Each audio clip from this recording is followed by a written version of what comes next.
ஒரு பெரிய அடர்ந்த காட்டுல காலுக்காகவும் அதோட அம்மாவும் வாழ்ந்து வந்தாங்க. காலுக்காகவும் சின்ன வயசா இருக்கிறப்பவே அவங்க அப்பா இறந்து போயிட்டாரு. அதுக்கப்புறம் ரொம்பவும் கஷ்டப்பட்டு அவங்க அம்மா தான் காலுக்காகத்தை வளர்த்து வந்தாங்க. காலுக்காகத்தோட அம்மா காலு மேல ரொம்பவும் அன்பு வச்சிருந்தாங்க. ஆனா காலுக்காக தன்னோட அம்மா தான் மேல வச்சிருக்க அன்பு புரிஞ்சுக்கவே இல்லை. அவங்களோட சொல் பேச்சு எப்பவும் கேட்கறதும் இல்லை. எல்லா சமயத்திலும் அவங்களுக்கு தொல்லை கொடுத்துக்கிட்டே இருந்தது. காலுக்காக ரொம்பவும் சோம்பேறித்தனமா இருந்தது. எந்த வேலைக்கும் போறதே இல்ல. காலு, தூங்குனது போதும், எழுந்துரு. மணி 10 ஆகுது, இன்னும் தூங்கிக்கிட்டு இருக்க. கொஞ்சம் மார்க்கெட் வரைக்கும் போய் உருளைக்கிழங்கு வாங்கிட்டு வாப்பா. அம்மா, என்ன நிம்மதியா இருக்க விட மாட்டீங்களா? உருளைக்கிழங்கு தானே வாங்கணும், ஏன் அதை நீங்க போய் வாங்க கூடாதா? என்ன ஏன் தொல்லை பண்றீங்க? இப்படி சொன்ன காலுக்காகவும் பிறகு வேண்டா வெறுப்பா எழுந்திருச்சு அம்மா கிட்ட இருந்த பணத்தை வாங்கிட்டு பறந்து போச்சு. இப்படி பறந்து போன காலுக்காகவும் மார்க்கெட்டுக்கு போகாம ஒரு ஹோட்டலுக்கு போச்சு. எனக்கு 3 பிளேட் சமோசா கொடுங்க. இப்படி சொன்ன காலுக்காகவும் அம்மா கொடுத்த பணத்தை புறா கிட்ட கொடுத்தது. காலு, நீ எந்த வேலைக்கும் போகாம சோம்பேறித்தனமா வீட்லயே தூங்கிக்கிட்டு இருப்ப. உனக்கு எப்படி 200 ரூபாய் பணம் கிடைச்சது? புறா, இதெல்லாம் உனக்கு தேவையில்லாத விஷயம். சமோசாவுக்கு பணத்தை எடுத்துக்கிட்டு மீதி பணத்தை கொடு. இப்படி சொன்ன காலுக்காகவும் பிறகு 3 பிளேட் சமோசாவையும் திருப்தியா சாப்பிட்டு முடிச்சது. சமோசாவை சாப்பிட்டு முடிச்ச காலுக்காகத்துக்கு இப்ப மறுபடியும் தூக்கம் வர ஆரம்பிச்சது. உடனே நதி ஓரமா பறந்து போய் ஒரு நிழலான இடமா பார்த்து படுத்து தூங்க ஆரம்பிச்சது. பாவம் காலுக்காகத்தோட அம்மா தான் பையன் உருளைக்கிழங்கு வாங்கிட்டு வருவான்னு நினைச்சு சாயங்காலம் வரைக்கும் வீட்டு வாசல்ல உட்கார்ந்து இருந்தாங்க. அப்ப அந்த பக்கமா சோனா குருவி பறந்து வந்தது. இப்படி வந்த சோனா குருவி காலுக்காகத்தோட அம்மா வாசல்ல உட்கார்ந்து இருக்கத பாத்துட்டு அவங்க கிட்ட போச்சு. அம்மா, ஏன் ரொம்ப நேரமா வெளியிலயே உட்கார்ந்துருக்கீங்க? சோனா, என் பையன் காலுவை எங்கேயாவது பாத்தியாமா? அம்மா, காலண்ணா நதிக்கு பக்கத்துல ரொம்ப நேரமா தூங்கிட்டு இருக்காரு. அடப்பாவி, மறுபடியும் தூங்க ஆரம்பிச்சுட்டானா? சோனா, எனக்கு ஒரு உதவி செய்யறியா? கொஞ்சம் சிரமம் பார்க்காம அவனை போய் எழுப்பி வீட்டுக்கு வர சொல்லுமா. காலுக்காகத்தோட அம்மா இப்படி சொன்னதும் சோனா குருவி மறுபடியும் காலுக்காகத்தை பார்க்க பறந்து போச்சு. காலண்ணா, சீக்கிரம் எழுந்திருங்க, உங்க அம்மா உங்களை வீட்டுக்கு கூப்பிடுறாங்க. சோனா, எங்க அம்மா ஒரு பைத்தியம். அவங்க சொல்றது என்கிட்ட வந்து சொல்ற நீ ஒரு பைத்தியம். போ இங்க இருந்து. இந்த உலகத்துல நிம்மதியா தூங்குறதுக்கு எனக்குன்னு ஒரு இடமே இல்ல. இப்படி சொன்ன காலுக்காகவும் மறுபடியும் தூங்க ஆரம்பிச்சது. அன்னைக்கு சாயங்காலம் ஆச்சு. தூக்கத்துல இருந்து காலுக்காக எழுந்திரிச்ச உடனே வீட்டை நோக்கி பறக்க ஆரம்பிச்சது. டேய் காலு, உருளைக்கிழங்கு வாங்கிட்டு வரேன்னு சொல்லிட்டு போன நீ இவ்வளவு நேரம் எங்கடா போயிருந்த? அம்மா, என்ன மன்னிச்சிடுங்க. பணத்தை எடுத்துக்கிட்டு நான் மார்க்கெட்டுக்கு போனேனா, போற வழியில அந்த பணம் என் ரெக்கையில இருந்து பறந்து போயிடுச்சு. எங்கெங்கயோ தேடி பார்த்தேன், அந்த பணம் கிடைக்கவே இல்ல. வீட்டுக்கு வந்தா நீங்க திட்டுவீங்கன்னு நினைச்சு நான் அதிகாரமா படுத்து அழுதுகிட்டே தூங்கிட்டேன். அப்படியாடா, அது சரி. வீட்டுல சமையல் செய்ய எந்த காய்கறியும் இல்லையே, இப்ப என்ன பண்றது? பரவாயில்லம்மா, நான் பசியோடையே படுத்து தூங்குறேன். இப்படி பொய் சொன்ன காலுக்காகவும் அப்படியே தன்னோட கூட்டுல படுத்து தூங்க ஆரம்பிச்சது. காலுக்காக இப்படிதான் தினமும் தன்னோட அம்மாவை ஏமாத்த ஏதாவது பொய் சொல்லிக்கிட்டே இருக்கும். காலுக்காகத்தோட அம்மாவும் வேற வழி இல்லாம காலுக்காக செய்யற பொய் எல்லாம் கேட்டுக்கிட்டு இருப்பாங்க. ஒரு நாள் கழுகக்கா காலுக்காகத்தோட வீட்டுக்கு வந்தது. அக்கா, என்னோட பொண்ணுக்கு நாளைக்கு கல்யாணம், நீங்க கண்டிப்பா காலு அழைச்சுக்கிட்டு வந்துருங்க. அதுக்கு என்னம்மா, கண்டிப்பா வந்துடுறேன். மறுநாள் எல்லா பறவைகளும் கழுகக்காவோட பொண்ணு கல்யாணத்துக்கு போய்கிட்டு இருந்தாங்க. இத பார்த்த காலுக்காகவும் தன்னோட அம்மா கிட்ட இப்படி சொல்லுச்சு. அம்மா, வாங்க, நாமளும் கழுகக்கா வீட்டு கல்யாணத்துக்கு போவோம். எல்லா பறவைகளும் போய்கிட்டு இருக்காங்க. கண்டிப்பா கழுகக்கா வீட்டு கல்யாணத்துல நமக்கு ஜோரான சாப்பாடு கிடைக்கும். டேய் காலு, நீ நினைக்கிற மாதிரி கல்யாணத்துக்கு வெறும் கைய வீசிக்கிட்டு போக முடியாது. போட்டுக்கிட்டு போறதுக்கு நம்ம கிட்ட நல்ல துணியும் இல்ல, மணமக்களுக்கு அன்பளிப்பா கொடுக்கறதுக்கு நம்ம கிட்ட எந்த பணமும் இல்ல. இந்த நிலைமையில நாம எப்படி கல்யாணத்துக்கு போக முடியும்? நீயும் நல்ல சாப்பாடு ஆக்கி போட மாட்ட, எங்கேயாவது ஓசியில கிடைச்சா அங்கேயும் அழைச்சுக்கிட்டு போக மாட்ட. இப்படி சொன்ன காலுக்காகவும் பிறகு கோவத்துல அங்க இருந்து பறந்து போயிடுச்சு. தன்னோட மகன் இப்படி இருக்கிறத நினைச்சு காலுக்காகத்தோட அம்மா அழுதுகிட்டே உட்கார்ந்துருந்தாங்க. அப்ப அந்த வழியா போன சோனா குருவி அவங்க கிட்ட வந்தது. அம்மா, என்ன இப்படி அழுதுகிட்டே உட்கார்ந்துருக்கீங்க? கழுகக்கா வீட்டு கல்யாணத்துக்கு நீங்க வரலையா? உடனே மனசு தாங்காத காலுக்காகத்தோட அம்மா தன்னோட பையனை பத்தின எல்லா விஷயத்தையும் அழுதுகிட்டே சொன்னாங்க. இதையெல்லாம் கேட்ட சோனா குருவி கொஞ்ச நேரம் யோசிச்சுது. அம்மா, நீங்க எதுக்கும் கவலைப்படாதீங்க. காலண்ணாவை நான் திருத்த முயற்சி பண்றேன். ஆனா அதுக்கு நீங்க நான் சொல்றபடி நடக்கணும். சோனா, என் பையன் திருந்திடுவான்னா நீ என்ன சொன்னாலும் நான் கேட்பேன். ஒரு நாள் காலுக்காக வரத பார்த்துட்டு நதியோரமா உட்கார்ந்து இருந்த சோனா குருவி அழ ஆரம்பிச்சது. சோனா, என்ன ஆச்சு? ஏன் இங்க உட்கார்ந்து அழுதுகிட்டு இருக்க? காலண்ணா, எனக்கு என்னோட அம்மா ஞாபகம் வந்துருச்சு. அம்மாவுக்கு ஈடு இணையா யாருமே கிடையாது. எங்க அம்மா உயிரோட இருக்கிறப்ப அவங்களுக்கு என்னால எதுவும் செய்ய முடியல. இப்ப என்கிட்ட நிறைய பணம் இருக்கு. ஆனா பாருங்க, இதையெல்லாம் அனுபவிக்க எங்க அம்மா என் கூட இல்ல. பணத்தை வச்சு எல்லாத்தையும் வாங்க முடிஞ்ச என்னால ஒரு அம்மாவும் வாங்க முடியல. சோனா குருவி இப்படி சொன்னதும் காலுக்காகத்தோட மூளை குறுக்கு வழியில யோசிக்க ஆரம்பிச்சது. இங்க பாரு சோனா, உனக்கு அம்மா வேணும், ஆனா உன்கிட்ட அம்மா இல்ல. எனக்கோ பணம் வேணும், ஆனா எனக்கு எங்க அம்மா தேவையில்லை. அதனால உனக்கு வேணும்னா எங்க அம்மாவை எடுத்துக்க. என்னது, உங்க அம்மாவை எனக்கு கொடுக்குறீங்களா? இந்த மாதிரி யாரும் கொடுக்க மாட்டாங்க. நீங்க போய் சொல்றீங்க. இங்க பாரு சோனா, நான் ஒன்னும் எங்க அம்மாவை உனக்கு ஓசியில கொடுக்க போறதில்ல. கொஞ்சம் பணம் கொடுத்துட்டு அவங்கள நீ விலைக்கு வாங்கிக்க. உனக்கும் அம்மா கிடைச்ச மாதிரி இருக்கும், எனக்கும் செலவுக்கு பணம் கிடைக்கும். காலுக்காகத்தோட பேச்சை எதுக்கிட்ட சோனா குருவி கொஞ்சம் பணத்தை கொடுத்துட்டு காலுக்காகத்துக்கிட்ட இருந்து அவங்க அம்மாவை விலைக்கு வாங்குச்சு. அம்மா, சீக்கிரம் கிளம்புங்க, நாம கோவிலுக்கு போயிட்டு வருவோம். டேய் காலு, உண்மையாவா சொல்ற? நீ கோயில் பக்கமே வரமாட்டியேடா. இப்ப நான் மாறிட்டேம்மா, நான் முன்ன மாதிரி இல்ல. சீக்கிரம் கிளம்புங்க, கோயில சாத்திர போறாங்க. இப்படி போய் சொல்லி தான் அம்மாவை சோனா குருவி வீட்டுக்கு அழைச்சிட்டு வந்த காலுக்காகும் சோனா குருவி கிட்ட இப்படி சொல்லுச்சு. சோனா, நான் சொன்னபடியே எங்க அம்மாவை அழைச்சுக்கிட்டு வந்து உங்ககிட்ட விட்டுட்டேன். இதுக்கப்புறம் இவங்க எனக்கு அம்மா இல்ல, உனக்கு தான் அம்மா. இங்க பாரு சோனா, எங்க அம்மா என் மேல உள்ள பாசத்துல உன் வீட்டை விட்டு வந்தாலும் வந்துருவாங்க. எதுக்கும் ஒரு கைத்தால அவங்கள கட்டி போட்டு வச்சுக்க. டேய் காலு, என்னடா சொல்ற? நான் உனக்கு அம்மா இல்லையா? ஆனா காலுக்காக அவங்க அம்மா சொன்னதை காதுல வாங்கவே இல்ல. அங்க இருந்து பறந்து போயிடுச்சு. அம்மா, நீங்க எதுக்கும் கவலைப்படாதீங்க. வீட்டுக்குள்ள வாங்க. இன்னும் கொஞ்ச நாள் போனா காலண்ணா உங்களோட அருமையை தன்னால புரிஞ்சுப்பாங்க. பிறகு காலுக்காகத்தோட அம்மாவை வீட்டுக்குள்ள அழைச்சிட்டு போச்சு. பிறகு சோனா குருவி காலுக்காகத்தோட அம்மாவை தன்னோட அம்மாவா நினைச்சு அவங்களுக்கு தேவையான எல்லா வசதிகளையும் செஞ்சு கொடுத்தது. அவங்களுக்கு இனிப்பான பழங்களையும் சத்தான உணவுகளையும் தேடி கண்டுபிடிச்சு கொண்டு வந்தது. அம்மா, உணவு சாப்பிட்டுட்டு நீங்க அப்படியே படுத்து தூங்குங்க. ராத்திரி ஏதாவது தேவைப்பட்டா என்னை எழுப்புங்க. இப்படியே சில நாட்கள் நகர்ந்துச்சு. சோனா, நான் சொல்றது தப்பா நினைச்சுக்காதம்மா. என் பையனை பார்த்து ரொம்ப நாள் ஆகுது. எனக்கு அவனை பார்க்கணும் போல ஆசையா இருக்கு. அவனை எங்கேயாவது பார்த்தேன்னா ஒரு தடவை என்ன வந்து பார்த்துட்டு போக சொல்லுமா. காலுக்காகத்தோட அம்மா மட்டும் இல்ல, நாட்டுல எல்லா அம்மாக்களுமே இப்படிதான் இருப்பாங்க. குழந்தைங்க பெரியவங்களா வளர்ந்ததுக்கு அப்புறம் தன்னோட அம்மாவை ஈஸியா மறந்துடுவாங்க. ஆனா ஒரு அம்மா தன்னோட குழந்தைய எந்த சூழ்நிலையும் மறக்கவும் மாட்டாங்க, வெறுக்கவும் மாட்டாங்க. காலுக்காக தன்னோட அம்மாவை பணத்துக்காக வித்துட்டு போனாலும் இவங்களால காலுக்காகத்தை மறக்கவே முடியல. காலுக்காகத்தோட அம்மா சொன்னதை கேட்ட சோனா குருவியும் காலுக்காகத்தை அந்த காடு பூரா எல்லா இடங்களையும் தேடி பார்த்தது. ஆனா காலுக்காகம் கிடைக்கவே இல்ல. பிறகு சோனா குருவி ஏமாற்றத்தோட தன்னுடைய வீட்டுக்கு திரும்பி வந்தது. அம்மா, நான் காலண்ணாவை காடு பூரா தேடி பார்த்துட்டேன், எங்கேயுமே கிடைக்கல. அட பாவி, எங்கடா போன? உனக்கு என்னடா ஆச்சு? நீ இப்ப எந்த நிலைமையில இருக்கியோ? எனக்கு என்னவோ உன்னை நினைச்சா ரொம்ப பயமா இருக்கு. கடவுளே, என் பிள்ளைய எப்படியாவது என்னோட கண்ணுல காட்டிடு. சோனா குருவி வீட்டுல காலுக்காகத்தோட அம்மாவுக்கு தேவையான எல்லாமே கிடைச்சது. இருக்க இடம், உண்ண உணவு, இப்படி எல்லாத்தையும் சோனா குருவி அவங்களுக்கு பார்த்து பார்த்து செஞ்சு கொடுத்தது. 1000 இருந்தாலும் அவங்களோட மனசு தன்னோட மகனை தான் நினைச்சுக்கிட்டு இருந்தது. பிறகு ஒரு நாள் புறாவும் சோனா குருவி சேர்ந்து பக்கத்து காட்டுக்கு பறந்து போய்கிட்டு இருக்கும் போது ஒரு புதிர் செடியில கிடந்த காலுக்காகத்தை பார்த்தாங்க. ஒரு நாள் இருட்டுல காலுக்காக பறந்து வந்தப்ப சரியா கண்ணு தெரியாம ஒரு மரத்துல மோதி கீழே விழுந்ததால காலுக்காகத்தோட ரக்கையில பலமா அடிபட்டு இருந்தது. உடனே கொஞ்சமும் தாமதிக்காம புறாவும் சோனா குருவியும் சேர்ந்து காலுக்காகத்தை பருந்து டாக்டர் ஹாஸ்பிட்டலுக்கு தூக்கிட்டு போனாங்க. இங்க பாரு சோனா, காயத்துக்கு கட்டு போட்டு இருக்க. நான் குடுக்கற மருந்த வேலை தவறாம குடுங்க. 15 நாள்ல இந்த காயம் சரியா போயிடும்.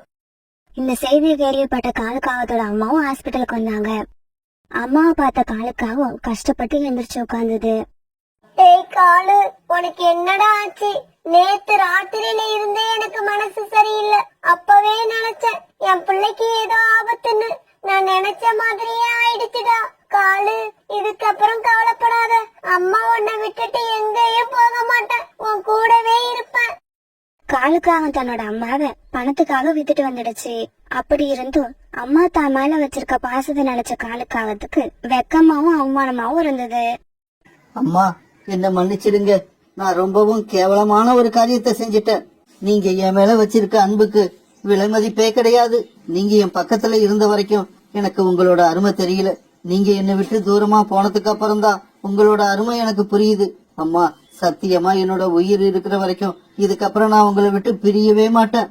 உங்களை கஷ்டப்படுத்தவும் மாட்டேன். தயவு செய்து என் கூட வீட்டுக்கு வந்துருங்கம்மா.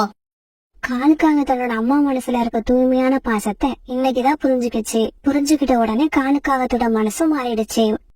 காலு, நீ உன்னோட அம்மாவை சோனா குருவி கிட்ட பணத்துக்காக வித்துட்ட. இப்ப சோனா குருவி அவங்களுக்கு திருப்பி கொடுக்க மாட்டேன்னு சொன்னா என்ன பண்ணுவ? ரொம்ப சிம்பிள். நானும் சோனா குருவி வீட்டுக்கு போய் எங்க அம்மா கூடவே இருந்துருவேன். ராணிபுரா தன்னுடைய கூட்டுல உட்கார்ந்துகிட்டு வானத்தையே பாத்துக்கிட்டு இருந்தது. அப்ப ராணிபுராவோட கூட்டுக்கு ராணா குருவி வந்தது. என்ன ராணி, வானத்தையே பாத்துக்கிட்டு உட்கார்ந்து இருக்க? என்ன விஷயம்? ராணா, இன்னைக்கு சாயங்காலம் மழை வரும்னு நினைக்கிறேன். ஏன்னா இன்னைக்கு வெயில் ரொம்ப அதிகமா இருக்கு. அப்படியா? ஆனா எனக்கு என்னவோ இன்னைக்கு மழை வரும்னு தோணல. வெயில் அதிகமா இருந்தா அருவி தண்ணில போய் குளிச்சிட்டு வா, உடம்புக்கு நல்லது. இல்ல ராணா, நான் எனக்காக மழை வரணும்னு நினைக்கல. வெயில் காலத்துல முட்டையெல்லாம் கெட்டு போயிடும்னு கேள்விப்பட்டேன். புல்புல் ஆண்டி எனக்கு இன்னைக்குதான் இந்த விஷயத்த சொன்னாங்க. இப்ப நம்ம காட்டுல வெயில் அதிகமா இருக்கறதால என்னோட முட்டை கெட்டு போயிடுமோன்னு எனக்கு பயமா இருக்கு. அப்படியா? அப்படின்னா இன்னைக்கு மழை வரணும்னு நானும் வேண்டிக்கிறேன். ஏன்னா என் மனைவி சோனாவும் நேத்துதான் முட்டையிட்டா. நீ சொல்றத பாக்கும்போது இந்த வெயிலால எங்களோட முட்டையும் கெட்டு போயிடுமோன்னு எனக்கு பயம் வந்துடுச்சு. இப்படி சொன்ன ராணா குருவி தன்னுடைய வீட்டுக்கு பறந்து போச்சு. காலுக்காகவும் கோரிக்காகவும் தங்களுடைய வீட்டுல ஏசிய ஆன் பண்ணி அதுல இருந்து வர குளுமையான காத்த அனுபவிச்சுக்கிட்டு உட்கார்ந்து இருந்தாங்க. கோரி, இந்த வெயில் காலத்துல நம்ம காட்டுல உள்ள பறவைகள் எல்லாம் ரொம்பவும் கஷ்டப்பட்டுக்கிட்டு இருக்காங்க. என்ன காலேஜ் சொல்றீங்க? நம்ம காட்டுல வெயில் காலம் வந்துருச்சா? எனக்கு என்னவோ அப்படி தெரியவே இல்ல. கோரி, நீ 24 மணி நேரமும் ஏசிய ஆன் பண்ணிக்கிட்டு உட்காந்துருக்கில்ல, அதனால நீ இப்படிதான் பேசுவ. கொஞ்ச நேரம் வீட்டை விட்டு வெளியில வந்து பாரு, அப்ப தெரியும் உனக்கு வெயில் காலம் வந்துருச்சா இல்லையான்னு. தாங்கள் இப்படி பேசிக்கிட்டு இருக்க சமயம் ராணா குருவி சோனா குருவி வெயில்ல இருந்து தங்களுடைய முட்டையை எப்படி பாதுகாக்கிறதுன்னு ரொம்ப கவலையா இருந்தாங்க. இந்த சமயத்துல ராணா குருவி சோனா குருவியும் தங்களுடைய முட்டையில சின்னதா ஒரு வெடிப்பு இருக்கிறத பார்த்தாங்க. உடனே ரொம்ப பயந்து போன இவங்க தங்களுடைய முட்டையை தூக்கிட்டு பறந்து டாக்டர் ஹாஸ்பிட்டலுக்கு பறந்து போனாங்க. டாக்டர், எங்களோட முட்டையில சின்னதா ஒரு வெடிப்பு இருக்கு. முட்டையில இருந்து குழந்தை வெளிவரத்துக்கு இன்னும் எப்படியும் 10-15 நாள் ஆகும். அதுக்குள்ள இந்த மாதிரி வெடிப்பு ஏன் வந்தது? பறந்து டாக்டர் அந்த முட்டையை நல்லா செக் பண்ணி பார்த்தாங்க. ராணா, இப்ப வெயில் ரொம்ப அதிகமா இருக்கு. அதனால உங்க முட்டைய குளுமையான இடத்துல வச்சு பாதுகாக்க முயற்சி பண்ணுங்க. அதுவும் உடனே இதற்கான ஏற்பாடு பண்ணுங்க. அப்பதான் இந்த முட்டைய உங்களால பாதுகாக்க முடியும். டாக்டர் இப்படி சொன்னதை கேட்டு ராணா குருவி சோனா குருவி தங்களுடைய முட்டையை தூக்கிட்டு வீட்டுக்கு வந்தாங்க. இப்படி முட்டையை எடுத்துட்டு தங்களுடைய கூட்டுக்கு வந்த ராணா குருவியும் சோனா குருவியும் முட்டையை எப்படி பாதுகாக்க போறோங்கிற கவலையில இருந்தாங்க. அந்த சமயத்துல ரோனி குருவி அங்க வந்துச்சு. சோனா, நான் இப்பதான் பருந்து டாக்டரை பாத்துட்டு வரேன். அவங்கதான் உன்னோட முட்டையோட நிலைமைய பத்தி எனக்கு சொன்னாங்க. இங்க பாரு, நீங்க இந்த முட்டையை எடுத்துக்கிட்டு கோரிக்காக வீட்டுக்கு போங்க. அவங்க வீட்டுல ஏசி இருக்கறதால அவங்க வீடு எப்பவும் குளுமையா இருக்கும். ரோனி அக்கா, நீங்க சொல்ற மாதிரி செய்யலாம். ஆனா கோரி அக்கா இதுக்கு ஒத்துப்பாங்களா என்னன்னு எனக்கு சந்தேகமா இருக்கு. சோனா, நீ கவலைப்படாம என் கூட வா. நாம எப்படியாவது காகங்கள் கிட்ட கெஞ்சி கேட்டு நம்மளோட முட்டையை அவங்க வீட்டுல வைக்க அனுமதி வாங்குவோம். பிறகு சோனா குருவியும் ராணா குருவியும் முட்டையை எடுத்துக்கிட்டு காங்களோட வீட்டுக்கு பறந்து போனாங்க. இப்படி காங்களோட வீட்டுக்கு போன இவங்க வாசல் கதவை தட்ட ஆரம்பிச்சாங்க. காலுஜி, சீக்கிரம் போய் வாசல்ல யார் வந்திருக்காங்கன்னு பாருங்க. எனக்கு என்னவோ எங்க அம்மா வந்திருப்பாங்கன்னு மனசுல படுது. காலுக்காக வந்து கதவை திறந்ததும் வாசல்ல அந்த ராணா குருவியும் சோனா குருவியும் வீட்டுக்குள்ள போனாங்க. என்ன ராணா, முட்டைய தூக்கிக்கிட்டு குடும்பத்தோட என் வீட்டுக்கு வந்திருக்க? கோரி, வேற வழி இல்லாம தான் நாங்க உங்க வீட்டுக்கு வந்திருக்கோம். இப்ப நீ எங்களுக்கு ஒரு உதவி செஞ்சாகணும். உதவியா? என்ன உதவி ராணா? சொல்றத கொஞ்சம் தெளிவா சொல்லு. கோரிக்காங்க இப்படி கேட்டதுக்கு அப்புறம் ராணா குருவி தான் வந்த விஷயத்த காங்கல் கிட்ட சொல்லுச்சு. இங்க பாருங்க, உங்க முட்டையை என்னால இங்க வச்சு பாதுகாக்க முடியாது. சீக்கிரமா முட்டையை எடுத்துக்கிட்டு இடத்த காலி பண்ணுங்க. கோரிக்காவன் கிட்ட சொன்னாலும் ராணா குருவியும் சோனா குருவியும் தங்களுடைய முட்டையை எப்படியாவது காப்பாத்தணும்னு கையெடுத்து கும்பிட்டு அழுது கேட்டுக்கிட்டாங்க. சரி சரி, நீங்க 2 பேரும் இப்படி அழுவுறத பார்க்க எனக்கு ரொம்ப பாவமா இருக்கு. நீங்க உங்களோட முட்டையை என்னோட வீட்டுல வச்சுட்டு போங்க, அத நான் பாத்துக்கிறேன். இருந்தாலும் இந்த கோரி எந்த வேலையும் இலவசமா செய்து கொடுக்க மாட்டா. எல்லா வேலைக்கும் இந்த கோரி கிட்ட ஒரு விலை இருக்கு. கோரி அக்கா, நீங்க என்ன எதிர்பார்க்கறீங்கன்னு எனக்கு தெரியும். கவலைப்படாதீங்க. எங்களோட முட்டை உங்க வீட்டுல இருக்கிற வரைக்கும் உங்களுக்கும் சேனலுக்கும் நாங்க உணவு தேடி எடுத்துட்டு வந்து கொடுக்கறோம். இப்படி சொன்ன சோனா குருவி பிறகு ராணா குருவி கூட உணவு தேட போய் தானியங்களை கொண்டு வந்து காங்கன் கிட்ட கொடுக்க ஆரம்பிச்சது. கோரி, இவ்வளவு நேரம் இந்த வெயில் காலத்துல எப்படி உணவு தேடுறதுன்னு ரொம்ப கவலையில இருந்த. எனக்கு இப்ப அந்த கவலையே இல்ல. தங்களோட முட்டையை காங்களோட வீட்டுல வச்சுட்டு ராணா குருவி சோனா குருவியும் தங்களோட கூட்டுல வந்து நிம்மதியா உட்கார்ந்து இருந்தாங்க. அப்ப ரோனி குருவி அங்க வந்தது. என்ன சோனா, உங்க முட்டைய காங்கல் வீட்டுல கொண்டு போய் வச்சிட்டு வந்தீங்களா? காங்கல் அதுக்கு ஒத்துக்கிட்டாங்களா? பிறகு சோனா காவல் வீட்டையே நினைத்தது ரோனி குருவி கிட்ட சொல்லுச்சு. சோனா, எப்பவுமே காங்கல் அவங்களுக்கு லாபம் இல்லாம எந்த உதவியும் செய்ய மாட்டாங்க. இன்னும் ஒரு 10-15 நாள் உங்களோட முட்டைக்காக நீங்க கஷ்டப்பட்டுதான் ஆகணும்.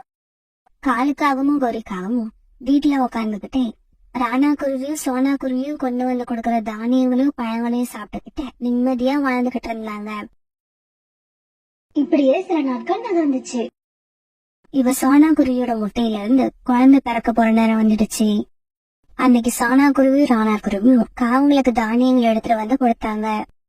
கோரி அக்கா, இன்னைக்கு இல்லாட்டி நாளைக்கு என்னோட முட்டையில இருந்து குழந்தை வெளிவந்துரும். குழந்தை வெளிவந்த உடனே எங்களுக்கு தகவல் சொல்லி அனுப்புங்க. இப்படி சொல்லிட்டு ராணா குருவி சோனா குருவி அங்க இருந்து பறந்து போனாங்க.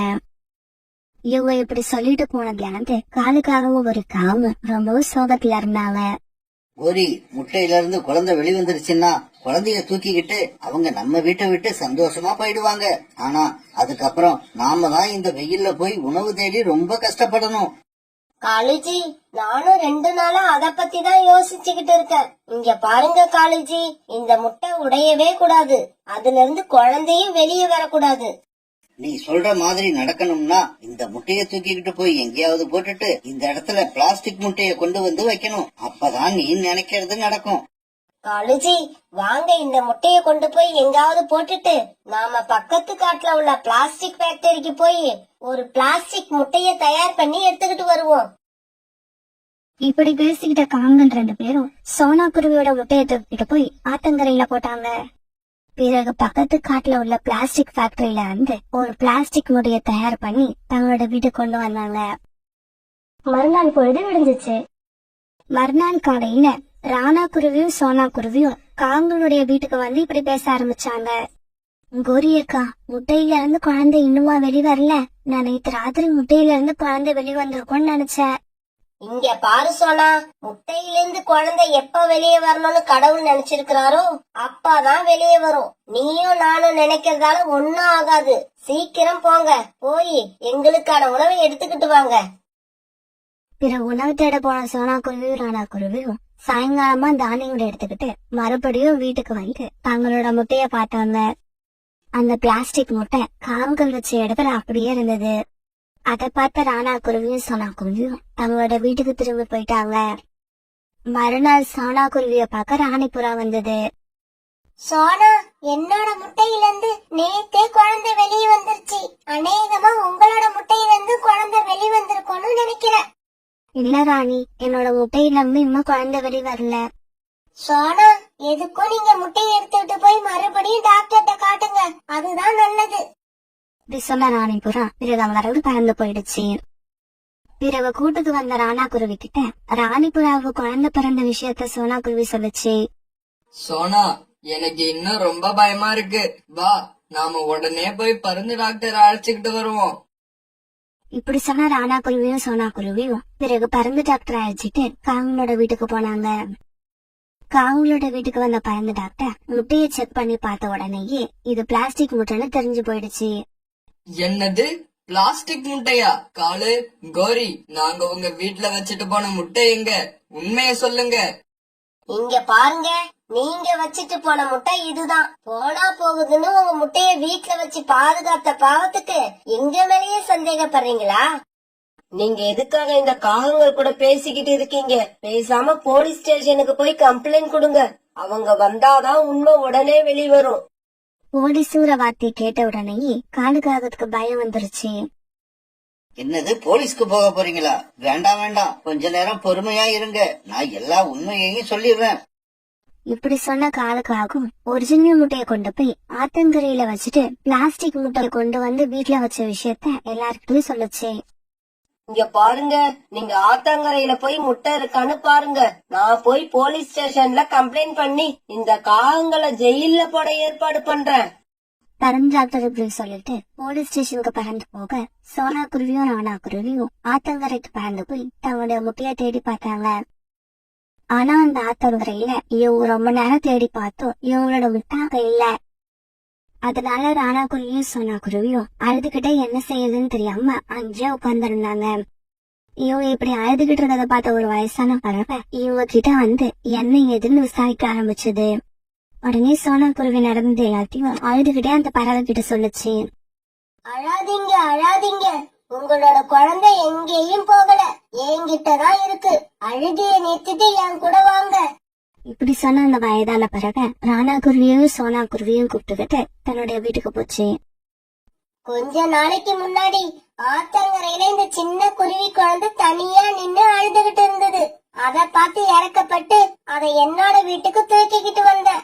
இறக்கப்பட்டு தூக்கிக்கிட்டு வந்தேனே தவிர இதை எப்படி வளர்க்கறதுன்னு எனக்கு தெரியல.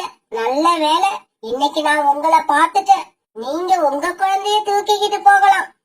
உங்களுக்கு எப்படி நன்றி சொல்றதுன்னே தெரியல. எங்களோட உயிர் இருக்கிற வரைக்கும் உங்களை மறக்கவே மாட்டோம். இப்படி சொன்ன ராணா குருவியும் சோனா குருவியும் குழந்தைய தூக்கிட்டு சந்தோஷமா தங்களோட கூட்டுக்கு பறந்து போனாங்க. இதே சமயத்துல காலுக்காகவும் கோரிக்காகவும் ஜெயில ரொம்பவும் கஷ்டத்தை அனுபவிச்சுக்கிட்டு இருந்தாங்க. இங்க பாருங்க, சாப்பாட்டா கொடுக்காம கற்களை கொடுத்தா அதை நாங்க எப்படி சாப்பிடுறது? ஒரு உயிர் மேல அக்கறையே இல்லாம குருவிகளோட முட்டைய கொண்டு போய் ஆத்தங்கரையில போட்ட உங்களுக்கு கற்களை சாப்பிட கொடுக்கறதே பெரிய விஷயம். குருவிகளை ஏமாத்தி அவங்க கிட்ட இருந்து விதவிதமான உணவு வகைகளை வாங்கி சாப்பிட்ட காலுக்காகவும் கோரிக்காகவும் இப்ப ரொம்பவும் கஷ்டப்பட்டு அழுதுகிட்டு இருந்தாங்க.